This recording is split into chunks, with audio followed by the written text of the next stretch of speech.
saya Kamila Hidayati sebagai perwakilan mahasiswa UKRIS bersama dengan Pak Tri Sugiono selaku Kepala Sekolah SDN Tambak Rejo 01.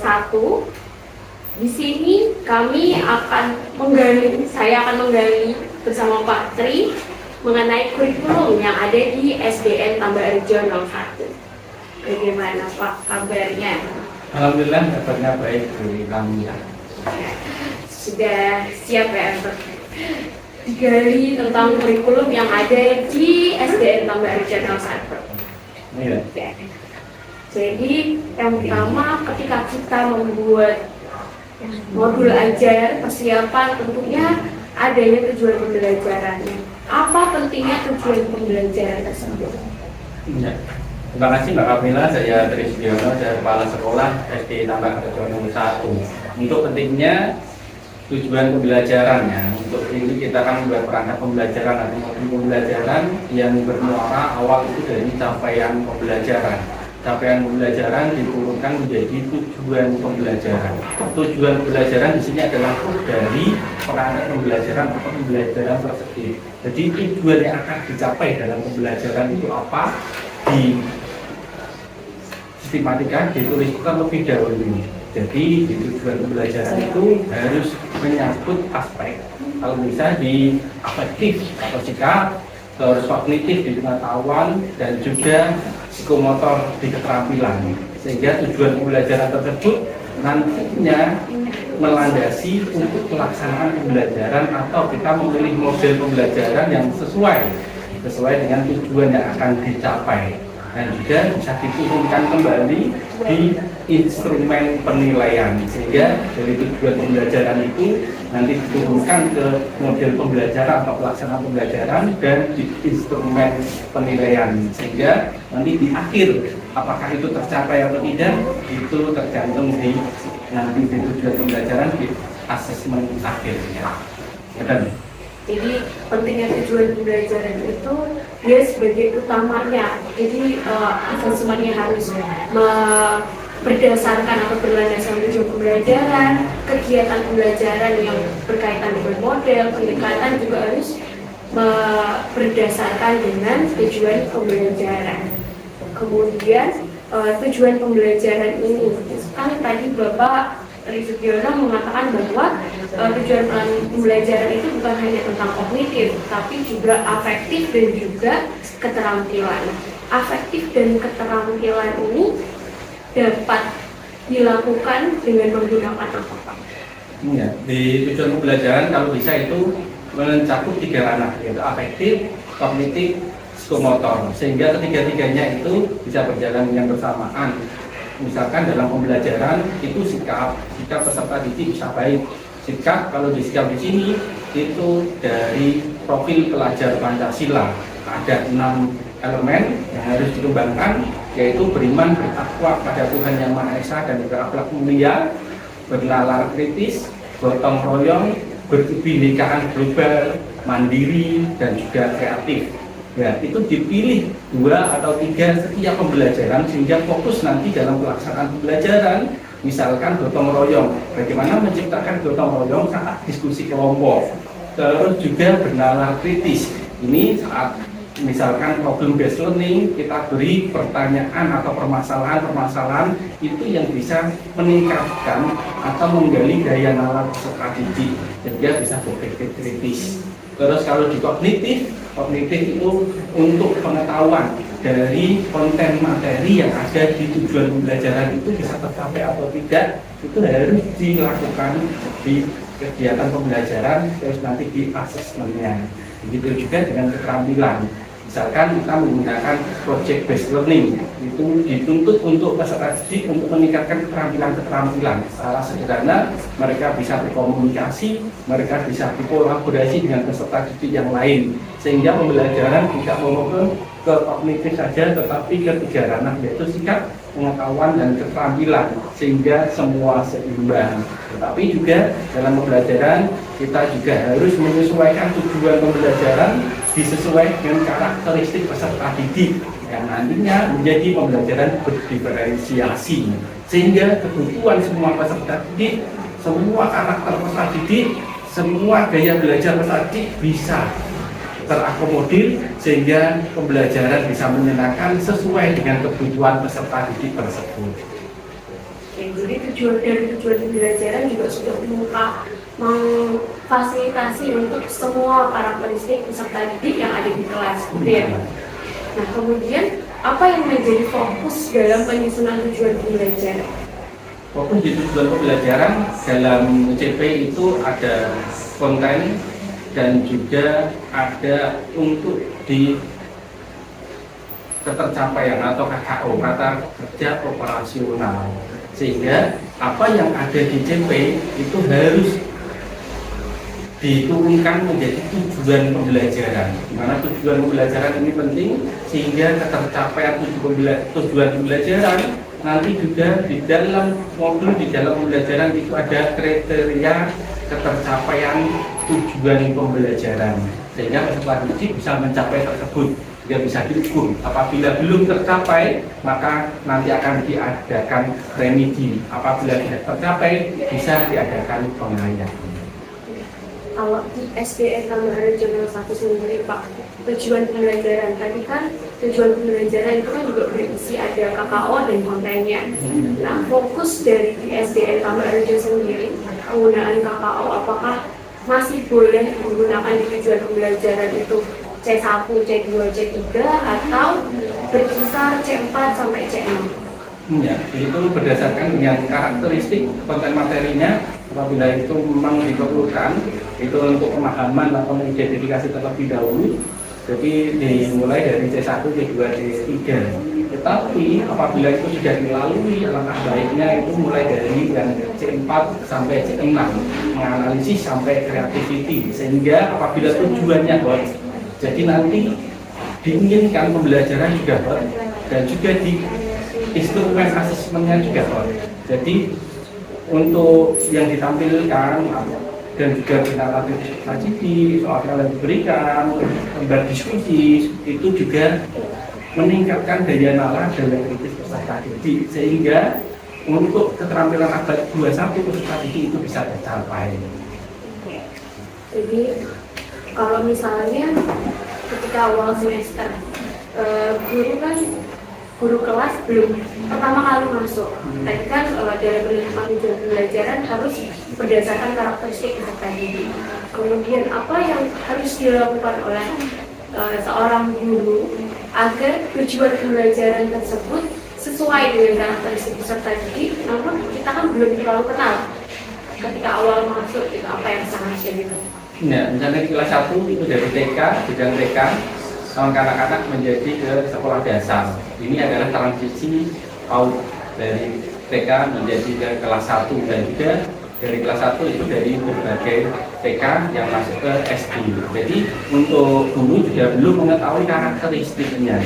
Maka untuk di awal semester atau di awal pembelajaran sebelum pembelajaran kami minta untuk guru-gurunya mengadakan asesmen awal atau asesmen diagnostik yang terdiri dari kognitif maupun dari non kognitifnya. Kognitif dari pengetahuan yang dikuasai oleh peserta didik, non kognitif itu dari karakteristik peserta didik dan juga gaya belajar serta minat bakat yang dimiliki oleh peserta didik sehingga kita bisa merangkum, menganalisis, memetakan anak-anak tersebut untuk kemampuannya, gaya belajar dan juga minat bakatnya sehingga kita bisa menentukan model pembelajaran dan media pembelajaran yang sesuai untuk karakteristik peserta didik tersebut. Mungkin itu saja pertanyaan atau penggalian informasi kurikulum di SDN Tambahan Rejo bersama Pak Tri. Terima kasih waktunya Bapak. Wassalamualaikum warahmatullahi wabarakatuh. Waalaikumsalam warahmatullahi wabarakatuh. Terima kasih Kak beri hari ini. Ya, alhamdulillah Mbak Taiti. Saya mengajar di kelas 1B. Berapa tahun mengajar? Saya di sini dari tahun 2013. Di SDN Tambahan Rejo saat ini suasananya bagaimana kalau kita selama kita mengajar? Menurut saya, selama saya pertama kali ditugaskan di SD Tambora Jongkang 1 ini, suasananya berarti kan itu beberapa tahun yang lalu ya, sudah 10 tahun yang lalu, itu sangat jauh berbeda. Kalau dahulu itu memang dari segi lingkungan dan juga dari segi komunitas setempat itu lebih bagus dari sekarang, karena kalau dulu itu dari segi lingkungan kan masyarakatnya masih menengah ke bawah, dan dengan berjalannya waktu sekarang sudah menjadi menengah ke atas karena mungkin banyak pendatang baru, apalagi sekarang kan juga pendaftaran sistem zonasi dan banyak pendatang baru, sehingga memang komunitas dan juga lingkungannya menjadi lebih baik. Selama 10 tahun itu berarti Bu Ika sudah sangat berpengalaman ya dalam mengajar. Terus bagaimana usaha Bu Ika untuk mencapai tujuan pembelajaran dalam pembelajaran di kelas 1 SD? Iya, yang namanya anak itu kan banyak karakteristiknya ya, enggak Bu Baiti. Jadi kita sebagai guru harus mengetahui dulu karakteristik dari berbagai macam anak, dari berbagai macam latar belakang. Ya Bu Ika selama 10 tahun mengajar, pasti Bu Ika itu sudah memiliki pengalaman yang sangat luar biasa dalam menggunakan metode pendekatan serta bagaimana cara mengetahui karakteristik itu tadi. Nah, bagaimana cara Bu Ika untuk dapat mencapai tujuan pembelajaran ketika melakukan kegiatan pembelajaran terutama di kelas 1B Ya. Oke. Untuk mengetahui sebatas mana kita akan mencapai tujuan pembelajaran tersebut, maka yang pertama kali saya lakukan, saya harus mengetahui dulu karakteristik dari masing-masing peserta didik. Karena kan di sini muridnya 28. Bagi Bu Ika mungkin 10 tahun mengajar anak 28 itu sedikit. Jadi dengan pengalaman yang sudah Bu Ika miliki selama ini di komunitas Tambarjo, saya mengetahui dari karakteristik masing-masing anak tersebut, dan di situ saya menentukan tujuan pembelajaran yang jelas. Tujuan pembelajaran yang jelas terhadap peserta didik ini, mereka bisa mengetahui sebatas mana yang harus mereka capai supaya mereka itu bisa menyamakan persepsi dengan saya sebagai gurunya. Untuk usaha-usaha yang saya lakukan ke anak, setelah saya memberikan tujuan pembelajaran yang pasti, maka saya mengadakan atau memberikan strategi pembelajaran dengan usaha-usaha metode ataupun mungkin dari media ajar yang sekiranya itu menyenangkan bagi mereka. Setelah itu menciptakan pembelajaran, ini satu kuncinya yang berpusat pada anak. Jadi kita sebagai guru memang sebagai fasilitator bagi siswa. Saat kapan siswa itu membutuhkan kita dan apa yang mereka butuhkan terhadap kita, maka kita harus memberikan apa yang mereka butuhkan dan kita harus bisa memenuhi. Supaya apa? Supaya dari kemampuan mereka tergali lewat pembelajaran-pembelajaran dan tujuan-tujuan yang sudah kita tetapkan terhadap peserta didik tersebut. Langkah-langkah serta usahanya sangat baik ya Bu. Ya, itu belum cukup. Ada lagi. Setelah anak-anak itu memberikan hasil yang terbaik dengan mereka dalam pencapaian tujuan pembelajaran yang sudah kita sepakati dan kita tetapkan, jangan lupa kita harus memberikan umpan balik, memberikan refleksi terhadap siswa tersebut, entah itu berupa memberikan reward. Reward itu bermacam-macam, bisa dengan kata-kata ataupun dengan gerakan applause untuk teman-teman mereka. Supaya apa? Supaya yang anak-anak belum memenuhi tujuan pembelajaran, mereka bisa mencontoh dari teman-teman mereka yang sudah mendapatkan reward tersebut dengan tanpa penekanan terhadap peserta didik. Gitu. Menurut Bu Ika, dari mulai menggunakan metode pendekatan serta model pembelajaran yang variatif, kemudian tadi ada apresiasi kepada peserta didik dan memberikan umpan balik, kira-kira apakah sudah memenuhi tujuan pembelajaran yang kita capai? Ya, alhamdulillah mungkin ini karena bukan kemampuan ya, ibaratnya karena pengalaman. Jadi alhamdulillah saya diberikan kemudahan karena setiap pembelajaran tujuan pembelajaran saya berikan ke peserta didik, mereka dapat mencapainya. Dan setiap pembelajaran atau tujuan pembelajaran yang saya sepakati kepada peserta didik itu kita dapat mengcover, dan peserta didik itu terpenuhi semua lewat apa? Lewat hasil. Baik mereka itu kognitif mereka juga sangat ada progres. Selain itu juga afektif itu adalah rasa terhadap komunitas mereka, terhadap teman mereka, afektif terhadap gurunya, untuk memerhatikan lingkungan dan lain sebagainya. Itu mereka juga bisa memberikan yang terbaik. Mereka juga mandiri karena kemandiriannya afektif ini yang mereka punyai, sehingga apa? Psikomotor yang mereka hasilkan lewat gerak tubuh, lewat tingkah laku dan lain sebagainya. Mereka mencerminkan memang anak-anak yang mempunyai progres, yang tadinya kelas 1 ini kan notabene dari berbagai macam komunitas. Kita satukan pendapat, kita satukan persepsi, kita memberikan kebutuhan yang mereka inginkan, sehingga mereka menghasilkan suatu tujuan pembelajaran yang sama. Dan mereka juga ada progres yang sangat signifikan. Untuk kelas 1B ini alhamdulillah dalam satu semester ini sudah 3 kali menjadi kelas terdisiplin pada saat apel upacara. Meskipun mereka baru kelas 1, mereka bisa mencapai semua itu. Dari tujuan pembelajaran yang telah tercapai, pasti kita itu akan memberikan ide-ide yang kita didik untuk mengembangkan ide-ide itu apa? Ya, ide-ide supaya peserta didik saya itu menghasilkan suatu buah yang sangat luar biasa. Sehingga yang pertama yang akan ingin saya sampaikan ke peserta didik saya adalah saya akan memberikan tantangan yang relevan dengan kemampuan mereka.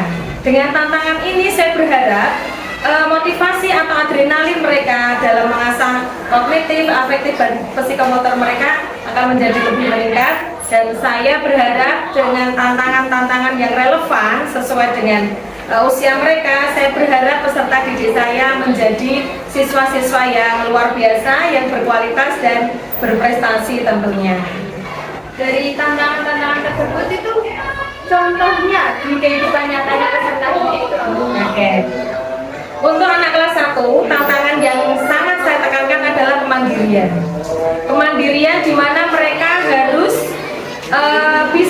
bisa melampaui kesulitan-kesulitan yang paling sederhana yang mereka alami. Terutama 1, untuk menulis. Yang kedua, untuk membaca dan juga berhitung. Karena apa? Karena membaca, menulis, dan berhitung di kelas 1 ini harus saya tekankan sebagai fondasi nanti di saat mereka untuk mencari jenjang yang lebih tinggi. Sehingga bagi anak-anak yang belum menguasai membaca, menulis, dan berhitung, mereka mempunyai suatu tantangan. Dan tantangan ini yang harus mereka selesaikan secara mandiri tanpa bantuan orang tua dan tanpa bantuan teman. Kecuali kalau seandainya nanti dengan batas waktu yang sudah ditentukan mereka tidak bisa melampaui, maka akan saya berikan tantangan lagi, yaitu teman sejawat atau tutor teman sebaya. Jadi mereka dari teman ini nanti yang sudah mencapai mendapat tugas untuk memberikan pengetahuan supaya temannya ini bisa mencapai sesuai yang mereka standarkan. Ya, dari tantangan tersebut berarti tidak diragukan lagi, pengalamannya mereka itu sudah sangat baik dalam mencapai tujuan pembelajaran. Terima kasih atas tips-tipsnya. Selamat siang Ibu. Selamat siang Bu Maria. Bagaimana kabarnya Bu hari ini? Alhamdulillah baik. Alhamdulillah ya Bu, sehat ya Bu. Bagaimana perasaan Ibu hari ini di podcast kali ini? Ya senang juga, mungkin bisa memberikan informasi. Nanti akan ada beberapa pertanyaan begitu ya Bu ya. Tapi sebelumnya Bu boleh perkenalan dulu kepada viewer kita yang di sana ya, boleh? Perkenalkan, nama saya Aruna Asmawati, SPP dari SD Negeri Tambak Rejo 01. Saya mengajar di kelas 4. Yaitu mungkin Iya, Bu. Terima kasih. Sudah berapa lama, Bu, mengajar? saya mengajar di SD Tambak Rejo sudah 25 tahun. Wah, 25 tahun. 20 tahun. Luar biasa. Ini di sini saya ingin menggali tentang kurikulum di SDN atau negeri. Boleh langsung ya, Bu? Iya. Yang pertama, bagaimana langkah yang diambil Ibu sebagai guru untuk mendorong peserta didik untuk merefleksikan kemajuan mereka selama proses pembelajaran? Ya, cara saya untuk mendorong peserta didik ini untuk merefleksikan itu, yang pertama dengan memberikan panduan refleksi, kemudian menggunakan jurnal belajar, mengadakan diskusi reflektif, kemudian memberikan ruang gali yang konstruktif. Misalkan ada feedback guru itu memberikan komentar yang spesifik terhadap pekerjaan siswa dan menunjukkan area yang perlu diperbaiki. Kemudian siswa memberikan masukan terhadap hasil kerja satu sama lain. Kemudian mendorong siswa untuk pembelajaran mandiri. Itu tujuannya. Tujuan pembelajarannya itu di sini guru meminta siswa untuk menetapkan tujuan pribadi di awal dan mengevaluasi pencapaian dan akhir nanti. Yang diharapkan nanti siswa bisa mencapai apa yang sudah dipelajari pada saat itu. Baik, Bu. Itu tadi pertanyaan yang pertama yang kita lanjutkan. Untuk pertanyaan yang kedua, produk apa saja yang dihasilkan selama proses pembelajaran berlangsung? Ya, di sini selama pembelajaran berlangsung itu ada 5 produk yang harus dihasilkan oleh siswa atau peserta didik. Itu diantaranya ada pengetahuan. Pengetahuan itu bisa dalam bentuk catatan belajar, ringkasan materi yang sudah dipelajari ataupun peta konsep. Kemudian untuk produk kreatif itu biasanya untuk peserta didik menghasilkan karya-karya seni seperti ada poster, lukisan, kemudian ilustrasi terkait topik, ada cerita dan isi. Itu semisal di SD Tambak Rejo 01 itu ada sebuah karya itu membuat satu siswa satu buku itu yang dimasukkan dalam kegiatan P5, proyek P5-nya. Itu nanti di akhir semester itu diharapkan siswa dapat mendapatkan satu buku. Kemudian untuk produk digital tadi satu siswa satu buku, kemudian kita dapat presentasi menggunakan file PowerPoint, kemudian ada produk evaluatif ya dalam bentuk kuisis. Itu nanti siswa bisa belajar menguji pengetahuan mereka dan teman-teman mereka. Kemudian ada portofolio yang dikumpulkan setelah pembelajaran pada topik tertentu. Kemudian produk yang kelima adalah produk kolaboratif, yaitu ada diskusi kelompok bersama tim mereka. Baik, terima kasih Bu atas jawabannya. Baik, Bu. Pertanyaan berikutnya, Bu. Ibu sebagai pendidik, bagaimana cara membimbing peserta didik untuk ikut serta dalam penilaian diri? Untuk pertama-tama kita bisa membimbing peserta didik itu dalam memberikan pemahaman tentang penilaian diri dengan penjelasan tujuan itu. Dijelaskan pada peserta didik bahwa penilaian diri itu bukan untuk menghukum, tetapi untuk memahami kekuatan dan area yang perlu diperbaiki. Kemudian untuk manfaatnya sendiri, memberikan contoh bagaimana penilaian diri itu dapat membantu mereka mencapai tujuan pembelajaran secara efektif. Memberikan latihan penilaian diri itu bisa dengan simulasi penilaian, itu bisa melatih siswa dengan memilih atau kasus itu ya, melatih siswa dengan memberikan satu kasus atau tugas sederhana yang mereka nanti bisa menilai pekerjaan mereka sendiri berdasarkan kriteria yang disepakati. Ya. Ada lagi Bu? Iya, baik. Terima kasih. Kemudian Bu, bagaimana usaha itu untuk membantu peserta dapat menarik kesimpulan yang sudah dipelajari dan membuat tindakan? Usaha saya itu yaitu pertama membimbing penyimpulan materi dengan teknik diskusi terarah, kemudian pertanyaan pemandunya dengan pertanyaan pemandu itu guru nanti dapat mengajukan pertanyaan seperti apa poin utama dari pelajaran tersebut, kemudian bagaimana materi ini berhubungan dengan pengalaman yang sudah dialami, kemudian yang kedua itu dengan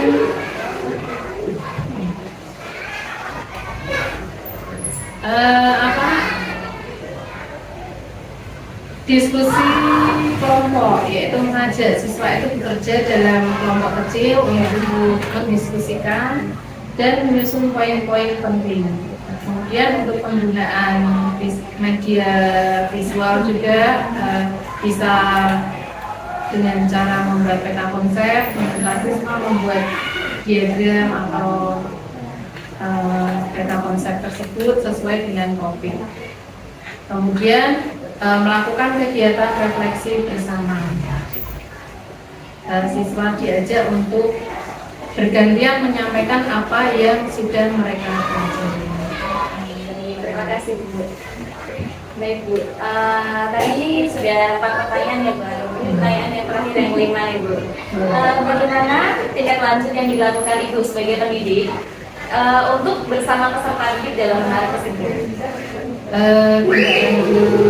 Saya yaitu dengan mereview kembali materi, kemudian menggunakan metode kreatif seperti kesimpulan visual, peserta didik itu membuat poster atau diagram untuk menentukan materi, kemudian refleksi tertulis. Dengan refleksi tertulis kita bisa meminta siswa itu menuliskan kesimpulan mereka dalam catatan refleksi, kemudian memberikan contoh nyata. Itu dengan guru bisa membantu peserta didik dalam memahami aplikasi materi yang dipelajari dalam kehidupan nyata sehingga kesimpulan menjadi lebih relevan. Kemudian yang keenam itu dengan menutup refleksi bersama siswa ya. Kemudian yang terakhir itu dengan monitoring dan evaluasi. Penilaian hasil kesimpulan itu guru bisa menilai kesimpulan yang dibuat peserta didik untuk memastikan pemahaman mereka. Kemudian guru juga memberikan masukan untuk memperbaiki atau memperdalam kesimpulan mereka. Dan itu baik. Ada lagi yang disampaikan Bu? saya kira cukup itu Ya, baik. Terima kasih banyak ya Bu sudah menyempatkan waktu untuk hadir di podcast kita ya hari ini ya. Semoga ilmu yang diberikan bisa memberikan kita motivasi untuk menjadi lebih baik lagi. Informasinya sangat bermanfaat. Terima kasih banyak Bu Aro sudah hadir. Saya selalu ya. Amin. Assalamualaikum warahmatullahi wabarakatuh. Waalaikumsalam warahmatullahi wabarakatuh. Bagaimana kabarnya Ibu? Alhamdulillah baik Mas. Gimana kabarnya Mas? Alhamdulillah baik. Di sini saya Dian Allah, perwakilan dari mahasiswa UDRIS, ingin menggali informasi kepada Ibu terkait untuk pembelajaran. Jadi bisa langsung saja Ibu untuk Ibu, bagaimana gaya belajar peserta didik dapat mempengaruhi cara peserta didik memahami materi pembelajaran. Menurut itu bagaimana? Jadi untuk gaya belajar peserta didik itu sangat mempengaruhi ya cara mereka memahami materi pembelajaran. Karena setiap individu itu memiliki preferensi dan cara unik dalam memproses informasinya. Yaitu seperti peserta didik yang memiliki gaya belajar visual itu lebih mudah memahami dalam bentuk gambar, ya Mas, diagram, grafis, video seperti itu. Untuk yang gaya belajar auditory misalnya itu mereka lebih peka terhadap informasi dengan cara mendengar. Untuk gaya belajar kinestetik mereka lebih suka belajar itu dengan bergerak, dengan olah tubuh. Untuk tantangan apa yang sering peserta didik alami saat belajar dan cara jenengan mengatasi peserta didik supaya lebih mudah dalam mengikuti pembelajaran yang jenengan sampaikan? Untuk tantangan itu sangat banyak ya Mas. Tantangan yang saya hadapi ketika pembelajaran itu yang jelas untuk peserta didik itu kurang konsentrasi, ya. Beragam tingkat pemahaman siswa itu berbeda-beda di kelas. Kemudian minimnya motivasi belajar, kemudian kesulitan peserta didik dalam memahami materi.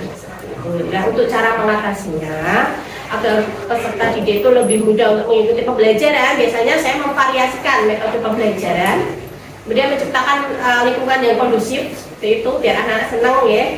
Kemudian membangun komunikasi yang baik kepada peserta didik. Terus bagaimana cara jenengan menyesuaikan tugas dan kegiatan dalam pembelajaran agar lebih sesuai dengan kemampuan dan minat peserta didik? Jadi dalam menyesuaikan tugas dan pembelajaran itu agar sesuai dengan kemampuan dan minat peserta didik ya. Yaitu cara saya adalah mengidentifikasi kemampuan dan minat peserta didik itu sendiri Mas. Kemudian memberikan tugas yang bervariasi sesuai tingkat kesulitannya. Anak-anak kan itu kemampuannya berbeda-beda ya. Kita variasikan dalam soal-soal tugas-tugas yang kita berikan kepada mereka. Kemudian pembelajaran yang berbasis proyek agar mereka ada kegiatan seperti itu pasti mereka juga akan senang ya. Kemudian menggunakan pendekatan yang kolaboratif antara peserta didik dengan guru. Terus bagaimana cara jenengan untuk mengatur kelompok kerja atau diskusi agar peserta didik mampu belajar secara kolaboratif tadi dan saling mendukung dalam pemahaman materi? Jadi untuk cara saya ya membuat kelompok diskusi agar peserta didik mampu belajar secara kolaboratif ini itu yang pertama kita harus menentukan tujuan kelompok kerjanya seperti apa, kemudian membagi kelompok kerja secara strategis, menentukan peran dalam kelompok mereka, kemudian memberikan panduan kerja kelompok secara detail, secara jelas biar anak-anak itu mampu memahami tugas itu apa sih. Kemudian mendorong komunikasi yang efektif antara guru dengan peserta didik, kemudian mengawasi dan memberikan dukungan pada mereka, mengevaluasi, kemudian kita refleksikan dalam kelompoknya. Terus strategi apa saja yang dengan gunakan supaya dapat menjaga kegiatan belajar tetap lancar dan efektif? Yang jelas strategi yang dapat digunakan untuk menjaga agar kegiatan pembelajaran itu tetap fokus dan efektif itu yaitu membuat tujuan pembelajaran yang jelas. Yang pertama itu tujuan pembelajarannya jelas dulu ya. Kemudian merancang kegiatannya yang struktur, menggunakan metode pembelajaran yang aktif. Kemudian menerapkan manajemen waktu yang aktif juga, mengintegrasikan media dan teknologi. Karena anak zaman sekarang itu mereka lebih suka yang berbau-bau teknologi. Ya, seperti itu dengan warna, dengan gerak itu mereka lebih suka, akan lebih tertarik seperti itu. Kemudian kita bisa menciptakan lingkungan pembelajaran yang kondusif, memberikan umpan balik ya secara langsung kepada siswa. Seperti itu Mas. Mungkin ada satu pertanyaan lagi kepada Bu Irma. Ya. Bagaimana Bu Irma memberikan kesempatan kepada peserta didik tersebut supaya dapat mengemukakan pendapat dan ide mereka pada saat proses pembelajaran yang Bu Irma tadi jelaskan? Caranya mungkin memberikan kesempatan kepada peserta didik ya untuk mengemukakan pendapat dengan menggunakan pertanyaan terbuka, Mas. Ya, kemudian memberikan ruang diskusi kepada peserta didik, memberikan kesempatan mereka berbicara secara bergantian. Mungkin seperti itu. Yang jelas pendekatan secara emosional antara guru dengan peserta didik itu harus terjalin dulu agar mereka mau terbuka dengan kita. Baik, terima kasih Bu Irma atas waktu-waktunya dan sudah mau untuk menjawab pertanyaan-pertanyaan dari kami mahasiswa. Dan lagi saya ucapkan terima kasih. Wassalamualaikum warahmatullahi wabarakatuh. Waalaikumsalam warahmatullahi wabarakatuh. Luar biasa sekali ya tadi ya, kedatangan berbagai guru-guru profesional yang sudah kita wawancarai ya. Bagaimana tadi? Sangat luar biasa, mendapatkan informasi baru, ilmu baru, yang sangat hebat dan strateginya juga Jelas. Iya, benar banget. Saya juga tadi udah mendapatkan banyak tips and trik ya, dan hasil belajar yang sudah disampaikan tadi sangat menginspirasi kita ya untuk kedepannya ya. Luar biasa pokoknya. Ketika guru profesional. koreksi 4 kan ada Oh iya. Bu Arum, Bu Erma, Oh iya. Bu Ika dan Pak Tri. Pak Tri, jangan sampai lupa ya. Oke, semoga apa yang telah disampaikan Pak Tri bisa didengar oleh kalian dan menginspirasi calon-calon guru juga, bisa menjadikan kalian jadi guru yang lebih profesional lagi. Betul sekali. Tadi juga sangat menginspirasi saya untuk menjadi guru profesional, teman-teman. Iya. Mungkin sekian ya podcast kali ini dari kita. Semoga bisa bermanfaat. Wassalamualaikum. Waalaikumsalam.